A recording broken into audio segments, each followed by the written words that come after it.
Kailangan ng bawat bakod ng matitibay na poste. Kasama na ang makabagong bakod mula Penoplex na alam ko, pati na rin ang bakod mula sa yero, metal picket, chain link na lambat at ang pinakamurang asul na lambat. Mas mainam pa rin ang metal na poste para dito. Nilalagay pa nga ang metal sa loob ng ladrilyong poste. Karaniwan, mukhang mahirap at matrabaho ang pag-install ng metal na post. Lalo na sa mahirap na lupa na maraming luwad at naaapektuhan ng pag-alsa ng lupa kapag nagyayelo. Ganyan mismo ang lupa sa amin. Sa ganitong kaso, dapat magbaton sa mas malalim, lampas sa lalim ng pag-ielo ng lupa. Paano magtayo ng mga post ng madali, mabilis, minsanan at eksakto? Mukhang may nahanap akong simpleng solusyon. Sa tulong ng garden auger at murang kagamitang gawa-gawa, nagiging madali at masaya ang trabahong ito at natitiyak ang eksaktong sukat hanggang milimetro. At bukod pa rito, hindi lang mga bihasang gumagawa ang kayang gawin ito, kundi pati na rin ang mga retiradong may bakuran, estudyante sa elementarya, kolehiyo, musikero, programmer, at kahit ang isang may bahay na nag-iisa. Dahil sa paraang ito, kaunting-kaunti lang ang kailangan na materyales sa konstruksyon na maaari mong dalhin gamit ang sarili mong sasakyan o kahit itulak gamit ang kariton ng may bakuran. Ang mga manunod ng Pesniya Kosyaka ang unang makakaalam ng mahalagang impormasyong ito. Napapanahon ang paksa, kaya talakayin natin ito. Kamusta sa lahat? Nagsimula lahat sa pagbuo ng centering tool para sa post. Ito ay isang simpleng kadamitan na, ayon sa plano, ay magpapaintulot mailagay ang mga poste ng bakod ng may tamang katumpakan at mapapadali ang pagkuha ng mga poste na tuwid at mula mismo sa orihinal na lugar, hindi sa malayong posisyon. Pwedeng gawin ang centering tool sa iba't ibang paraan. Gumagamit ako ng 2 mm kapal na sheet metal, tapos gumagawa ako ng 20 cm diameter na butas sa gitna. Eksaktong diameter na yon ang gagamitin ko sa pagbabarena ng butas para sa mga poste. Mahusay ang electric jigsaw na may talimpang putol ng metal para rito. Pagkatapos, kumukuha ako ng maliit na piraso ng poste ng bakod at kaunting makinis na bakal na pampatibay na may diameter na 10 Mula sa bakal, hinuhubog ko ang isang balangkas kung saan maigpit na pumapasok ang piraso ng poste.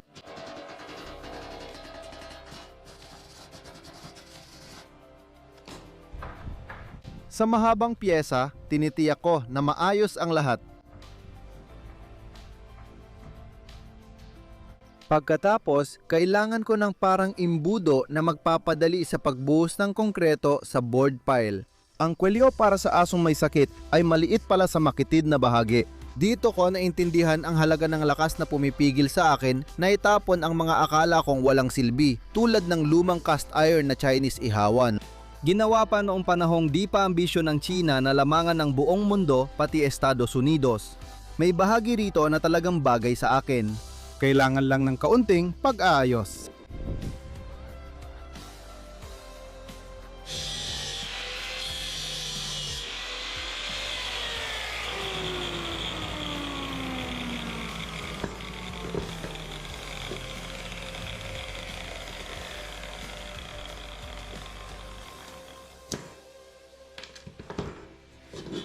Gamit ang pambutas sa hardin, gumawa ko ng butas. Sa mga bakal na tulos, kinabit ko ang centering device sa tamang lugar. Eksaktong sukat, ikinongkreto ko ang unang post. Gumagana ang teknolohiya. Ayos! Nakuha ko ang unang karanasan ko, kaya nakagawa ako ng mahahalagang konklusyon, lalo na matipid ang proseso. Para sa maasang pagkokongkreto ng isang post, sapat na ang kaunting graba, buhangin at semento. Nag-practice na ako kaya ngayon, kaya ko nang ayusin lahat. Sa minarkahang lugar, gamit ang garden auger, sisimulan ko ng mag-drill ng butas. Binili ko ang auger na ito sa diskwento. 30 Belarusian rubles lang o mga 1,000 Russian rubles nasa $10. Ang lupa namin ay luwad pero walang mga bato rito. Ang hirap lang ay pagdaan sa matabang lupa na madalas may ugat ng punong kahoy sa paligid. Ang lumang gunting panghalaman, pala at makitid na pala ay tumutulong sa barena na lampasan ang bahaging iyon ng lupa. Tinitiyak kong hindi na usog ang butas habang ipinagpapatuloy ko ang pagbabarena. Hindi gaanong maganda ang kakayahan ng primitibong barenang ito. Sa simula ng channel na Pesniya Kosyaka, gumawa ako ng video tungkol sa paggawa ng mas magandang barena. Dahil may parang tornilyong ukit ito sa unahan, umiikot ito papasok sa lupa at parang hinihila ang sarili pababa. Hindi mo kailangang idiin, paikutin lang. Ibinigay ko yung barena sa biyenan ko at dinala niya ito sa malayong bahay bakasyunan. Aminado akong tinatamad akong gumawa ng bago. Sa totoo, kahit simpleng barena, nagagawa ang trabaho. At ang nakabiting plumada ay malinaw na nagpapakita na nagagawa naming mag-drill nang hindi lumilihis ng malaki mula sa patayo. Sa unang gamit, ang barena kong nabili ay 1 metro ang taas. May kasamang segment ang set para madagdagan pa ito ng 1 metro. Nilalagyan ko ng electrical tape ng marka sa 1 metro at 50 sentimetro mula sa mga talim. Ngayong simula ng Mayo, karaniwan mataas ang tubig sa lupa sa amin. Kaya kapag nasa 1 metro at 20 na ako, nagsisimula na akong obserbahan ang pagkabasa ng nahukay na lupa.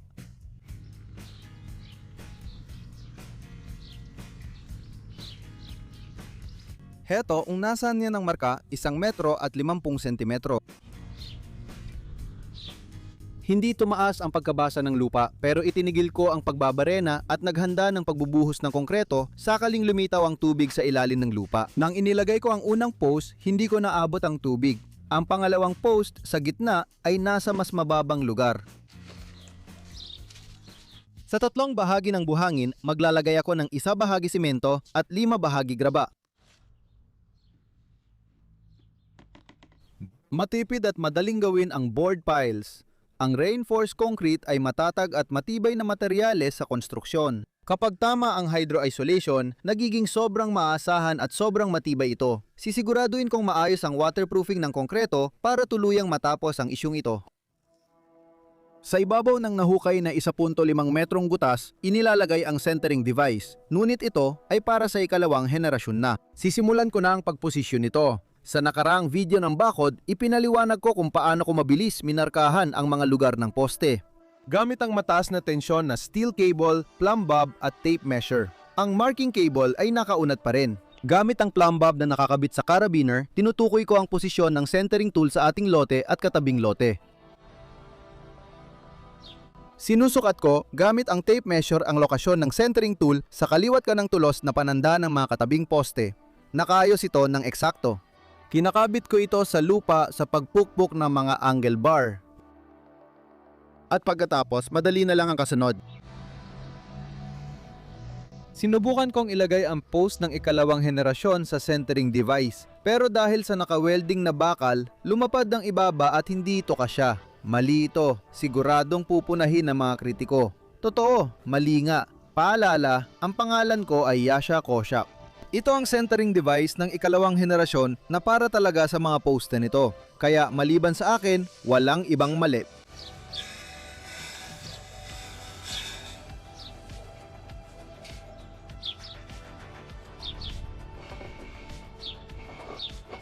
Ang centering device ay nagbibigay daan para lumabas ang poste mula sa eksaktong tinukoy na punto sa ibabaw ng lupa. At pinipigilan din ito ang hindi planadong pag-ikot ng poste sa sarili nitong akses. Maaaring mangyari ito habang nagbubuhos ng konkreto kaya nananatiling movable ang poste sa dalawang direksyon. Dahil dito, madali itong maitayo ng eksaktong patayo. Sa pagpaplano ng bakod, nanood ako ng maraming video. Ayon sa isang diskarte sa dating mga bansang Soviet, marami ang naglalagay ng bakal sa iba't ibang direksyon at hinihinang sa post. Mga kasama, barubal ito. Hindi ko maintindihan bakit ang mga profesional sa pag-install ng bakod at mga canopy ay di magawa ito.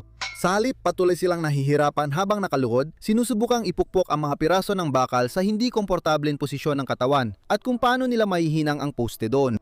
Bukod dito, ang mga bakal na ipinukpok sa iba't ibang direksyon ay hindi na matatanggal matapos buhusan ng semento at nagsisilbing dagdag na sandigan ng mga puwersang parang jack na susubok mag-angat at magtabingi sa post.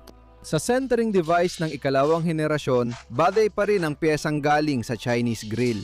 Dahil sa maginhawang funnel at maliit na diameter ng makinis na bakal, madaling magbuhos ng semento. Nagsimula na ang pagpuno ng pile. Habang pinagmamasdan ko ang piyesang ito mula sa grill, natuwa ako para sa mga kapatid nating Chino dahil hindi lang sila gumawa ng karaniwang produkto, nagpatuloy pa silang mag-innovate. At ang pagkakaroon ng magandang relasyon ng ating Belarus sa China ay napakabuti. Maingat kong pinapadagan ang semento gamit ang kahoy. Sa unang pagbuhos ng post, naisip ko na pwede palang hindi gumamit ng concrete mixer. Ang hammer drill na may mixer ay mabilis at mahusay maghalo ng semento at buhangin kahit tuyo. Dahil ang sumisira sa semento ay tubig o sobrang tubig, kaya nililimitahan ko sa 50 hanggang 70% ng dami ng semento ang tubig na inilalagay. Malapot ang semento, pero ito ang kailangan ko. Mga 40 hanggang 50 sentimetro bago sa ibabaw ng lupa, itinitigil ko na ang pagbubuhos. Gumawa ako ng 5 maliliit na halo gamit ang hammer drill at tinanggal ang gitnang bahagi ng centering jig. Naglalagay ako ng piraso ng tubong 100 at 10 mm ng imburnal at pinupuno ko ito ng semento.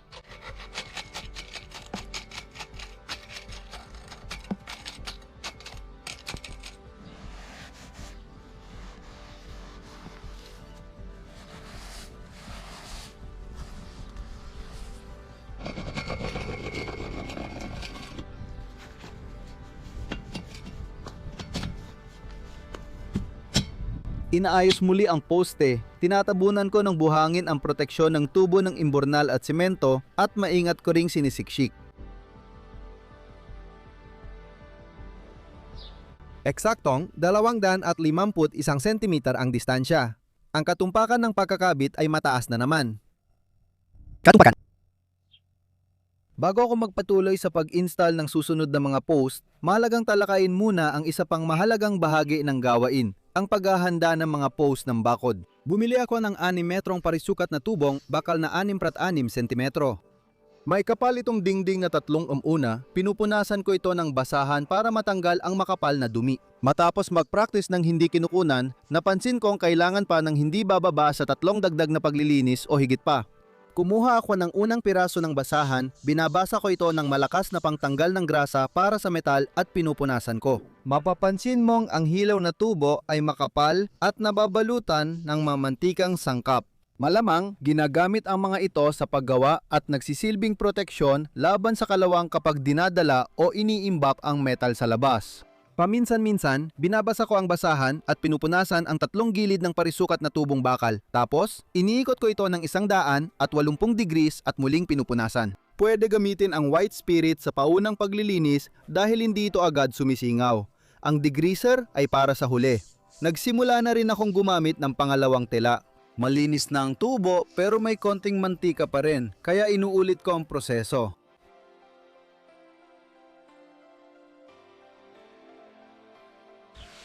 Nakakaalip sa simula ang ikatlong basahan dahil malinis pa ito.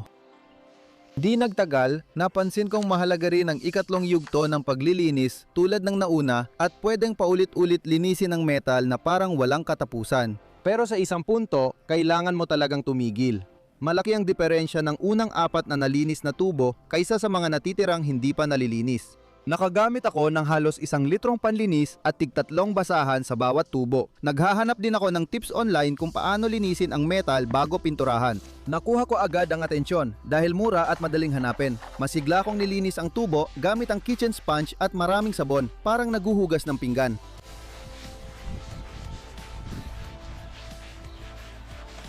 Madalas kong banlawan ang espongha sa balde.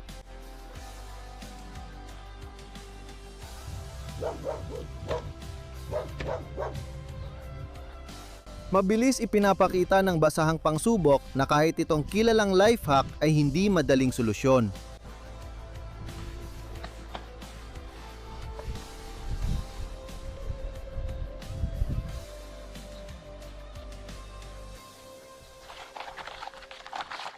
Medyo kasiyasi ang resulta lang ang nakikita pagkatapos ng hindi bababa sa 3 banlaw ng tubo.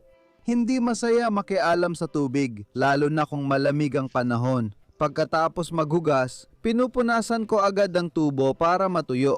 Kung alisin ang proteksyon, madaling kinakalawang ito. Sa paglilinis gamit ang solvent o pangalis ng grasa, napupunta sa basahan ang dumi. Kapag gumamit ka ng panlinis ng pinggan, napupunta sa tubig ang dumi. Tulad ng nakikita, matrabaho rin ang prosesong ito.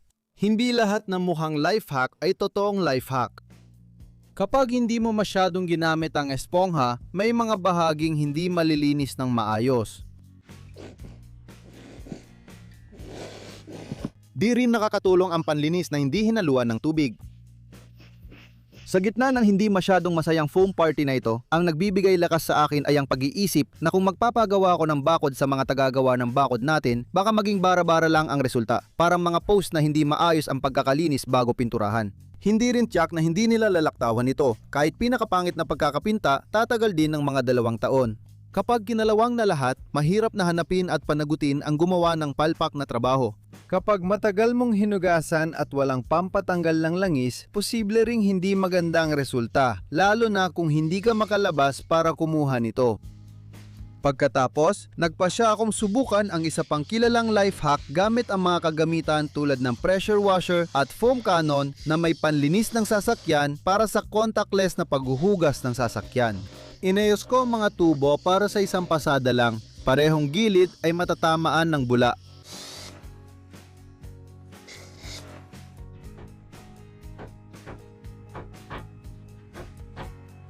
Binabaliktad ko. Inulit ko ang proseso. Base sa karanasan ko sa walang kontak na car wash, mas maganda ang resulta kapag may kontak sa paraan na ito. Pinupunasan ko ng espongha lahat ng gilid ng tubo. Ang banlaw, nasanay sapat ng reaksyon ng autochemicals, marahil ang pinakamasayang bahagi ng paglilinis ko ng metal ngayon. Talagang ramdam mo ang kakulangan sa makinarya.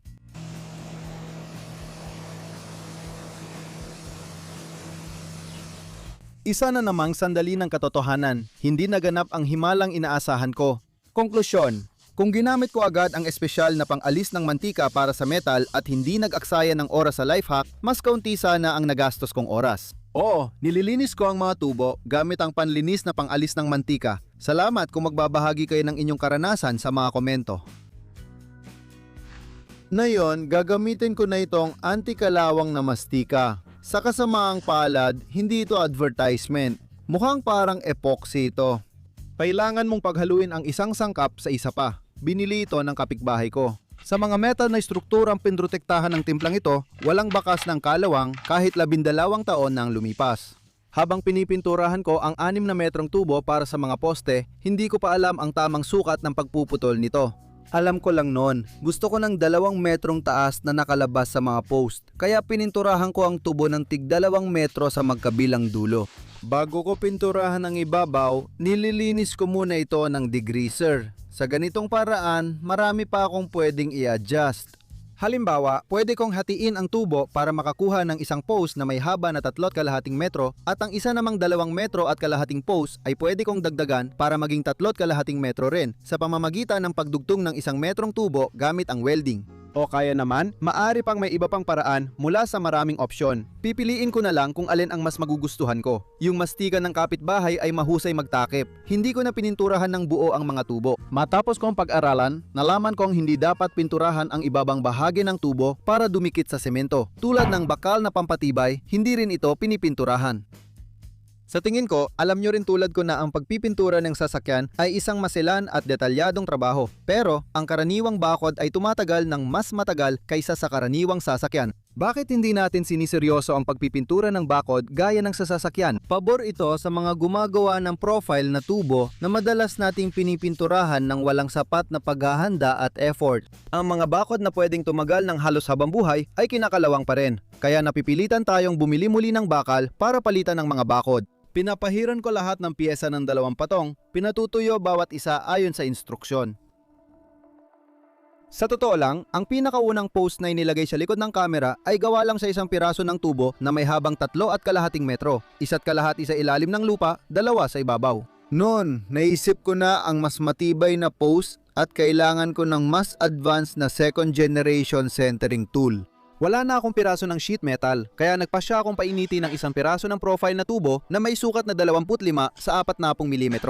Kahit na hindi ganoon kataas ang aking kakayahan sa welding bilang isang baguhan, hindi ako nagkaroon ng problema sa paggawa nito. Kung sakaling may isang tao na talagang hindi marunong mag-welding, halimbawa isang nag-iisang may bahay na gustong subukan ng ginawa ko, sa tingin ko madali lang siyang makakahanap ng kapitbahay na marunong mag-welding para gawin ng simpleng kasangkapang ito, halimbawa kapalit ng kaunting pabor. Lahat ng sukat ay depende sa iyo, maliban sa parisukat na gawa sa makinis na bakal na pampatibay na may sukat na 60 sa 60 mm.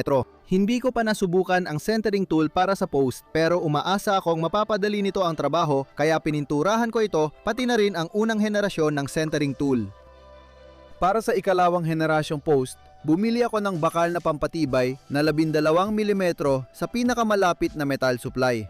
Pagdating sa bilis ng trabaho, hindi ako ganun kabilis. Laging may bagay na nakakaabala sa akin. Kaya lahat ng ginagawa ko ay may mga pahinga. Yung hindi na ipinta, tinakpan ko para di kalawangin. Maraming alikabok na sa tubo pero matibay pa rin ang pintura. Halos 20 taon na naming pinapangarap ang bakod. Kaya kahit isang linggo o isang buwan pa ang lumipas, saglit lang yon. Hindi kailangang magmadali. Minamarkahan at hinihiwa ko ang tubo sa kalahati, kaya nagkakaroon ng 2-3 metrong piraso. Maaring suportahan ang murang mga inobasyon na ipinakikilala sa channel na Mga Awit ni Yasha Kosika sa pamamagitan ng Kosyaka sponsorship sa YouTube. Maaaring gumamit ng Boosty service ang mga manonood mula Russia, ang link ay nasa ibaba ng video. Sinisilip ko rin ang mga video tutorial sa pag-welding ng rebar sa profile na tubo. Sa bawat bagong subok, gumaganda ang resulta. Pinili kong i-welding ang rebar sa gitna ng gilid ng parisukat na tubo, hindi sa mga sulok. Ayon sa plano, sa ganitong welding, mas maliit ang cross-section at mas malawak ang galaw ng poste sa butas. Mahalaga ito kung may malaking paglihis mula sa patayo habang nagbubutas. Hindi perpekto ang mundo, kaya dapat nating isaalang-alang iyon. Sa dulo, gumawa ko ng parisukat mula sa 2 na metal para hindi bumaon ng poste sa ilalim ng butas dahil sa bakal na pampatibay nito. Maari mo rin itong igalaw at itayo ng tuwid. Sa nakakabit na bakal, 3 tuldok 5 metro ulit ang taas ng post.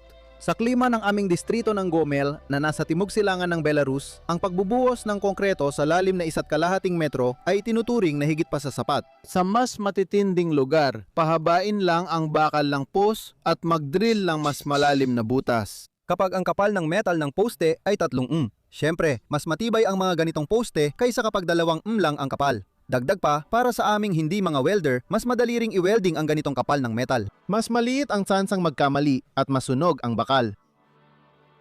Hindi talaga nakakatipid pag nagdagdag ng post gamit ang bakal, pero mahalaga ang matibay na pagkakakabit nito sa konkreto.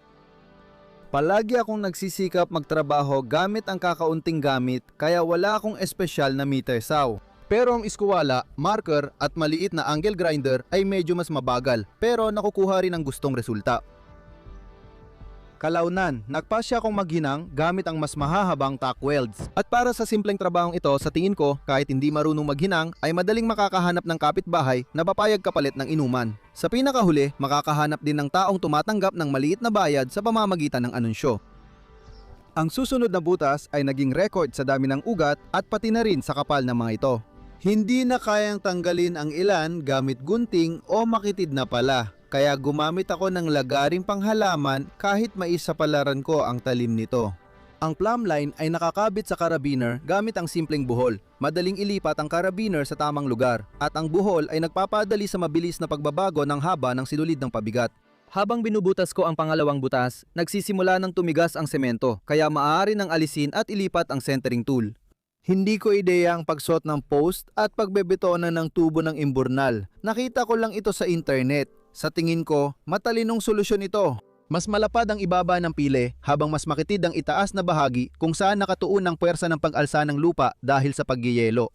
Dagdag pa, nilagyan ko ng buhangin ng plastic na tubo para hindi ito umaalsa kapag nagyeyelo.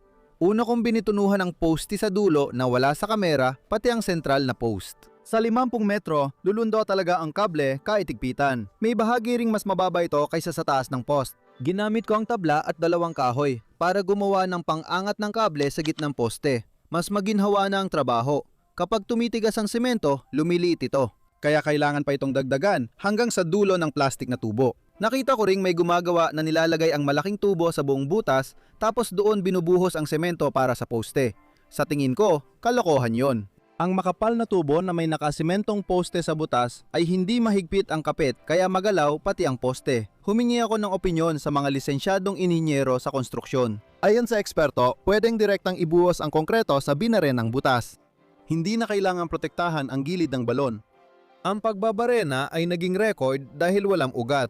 Ngayon, magagamit na rin ang karagdagang panukat na pise. Mas mabuting itali ito ng may kaunting agwat, hindi dikit sa mga poste. Kung hindi, bahagyang itutulak ito ng isang poste tapos ng susunod at susunod pa kaya magiging kurbada ang bakod. Depende sa bigat at antas ang kapal ng pisi. Sa panukat na pisi, madali mong makontrol ang ayos ng mga post sa linya. Dapat nakatayo ng tuwid ang mga ito sa 2 direksyon at hindi mo ito matutukoy gamit lang ang pisi. Pagkubos ng putol na abong tubo ng imburnal, bumili ako ng kahel na tubo para mas matibay na ngayon. Sa pagtatapos ng paggawa ng bakod, plano umpunuin ng konkreto o halo ng buhangin at simento ang mga poste para maiwasan ang kalawang mula sa loob. Hindi ko pa minamadali ito. Baka kailanganin pang butasan habang nag-i-install ng pagpuno. Wala pa rin akong tool belt tulad ng sa Amerikanong manggagawa. Kahon lang ang gamit ko na may lahat ng simpleng kasangkapan para sa trabaho. Dinadala ko ito poste sa poste at hindi ito nawawala. Sapat na ang isang 25 kilong sako ng semento para sa 3 post. Sa palagay ko, malinaw kong naipaliwanag kung gaano kaunti ang buhangin at graba sa bawat post. Sa tingin ko, kung iiwan ang taas ng post na walang tubo at tatabunan ng buhangin, walang magbabago. Palaging sinasabi ng mga sumusuporta na ang nagyayelong lupa ay madula sa plastik pero kakapit sa bakal at itutulak palabas ang poste. Kaya sumusunod na lang ako sa karamihan at ginagawa ko kung ano ang ginagawa ng lahat. At saka ang mga tubo ay pininturahan lang sa itaas na bahagi, kaya ang natitirang bahagi ay mapoprotektahan naman ng konkreto laban sa kalawang. Munti ko nang labagin ang mahalagang prinsipyo ng mga gumagawa ng sariling bahay dahil natukso akong kumuha ng profesional para sa trabaho. Inimbita ko sila para kalkulain ang gastos ng pagbuhos ng pundasyon dahil ito ang pinakamaasahan sa ganitong lupa. Para sa pundasyong kahawig ng grillage foundation, nakaangkla sa mga post na 80 cm ang lalim at para sa dalawang gilid ng bakod na 50 at 30 metro, siningil ako ng 20,000 Belarusian rubles kasama na ang mas manipis pang mga bakal na post. Iyan ay $7,000 o higit kalahating milyon na Russian rubles. $70 o 7,000 Russian rubles kada metro. Kung may ganun akong pera, mukhang kalokohan ilibing ito sa lupa, lalo na para lang sa bakod ng mabubuting kapitbahay. Kung ako ang magbubuhos ng ganitong strip foundation, magiging puro tungkol dito ang channel na Pes ni Yashiko Shaka buong taon. Hindi ko rin kaya gawin yon. Tinanong ko kung magkano ang screw piles kapag 1.5 metro ang ilulubog at 2 metro ang iiwan sa ibabaw. Ayon sa mga nag-i-install ng piles, hindi nila kayang maipasok ang mga ito ng eksaktong patayo ang bahaging nasa ibabaw ng lupa. Kaya lang nila ay medyo mas mataas ito sa level ng lupa. Dito, kailangang i-welding patayo ang post sa pile. Isa pang problema ng screw piles, habang iniikot, lumuluwag ang lupa kaya pwedeng gumalaw ang pile. Para sa mga bakod, mas mainam na hukain at ibeton ang tuktok ng mga pile. Hindi rin ito mura at mahirap gawin. Pinalaya ko na rin ang mga hayop sa compost bin. Sobrang tamad at mabagal ang paggawa ng bakod. Sa paggamit ng panukat na lubid at plumbab, namarkahan ko ang mga post na kaya kong abutin. Hindi ko muna minarkahan ang mga posting hindi ko abot, pero habang nagtatrabaho ako at lumalakas ang tiwala sa sarili, gumagawa ako ng paraan para maabot ang mga post na dati ay hindi ko kaya, gaya ng mga natatakpan ng compost bin. Pansamantalang inalis lang ang lambat ng bakod sa mga kailangang bahagi habang nagbubuhos ng semento. Mas magaan ito para sa akin kaysa tanggalin agad lahat. Mapapagod ka na dito kahit di ka pa nag-i-install ng mga post. Kung may babahagi ninyo ang mas advanced na paraan ng pag-install ng post sa mahirap na lupa, lubos akong magpapasalamat. Sa paglabas ng video na ito, kailangan pa ring mag-install ng post. Kaya gusto kong subukan ang mas matibay at murang paraan. Walang gumalaw na poste habang binobetonohan. Sa pag-share ng video na ito, makakatulong ka sa marami. Mag-like at mag-subscribe sa channel na Pes ni Yashiko Shaka, pati sa RootTube, VK Group, TikTok at Gen. Nasa ibaba ng video ang mga link. Pindutin ang kampanilya para ma-update kayo. Naway maghari ang kapayapaan. Salamat!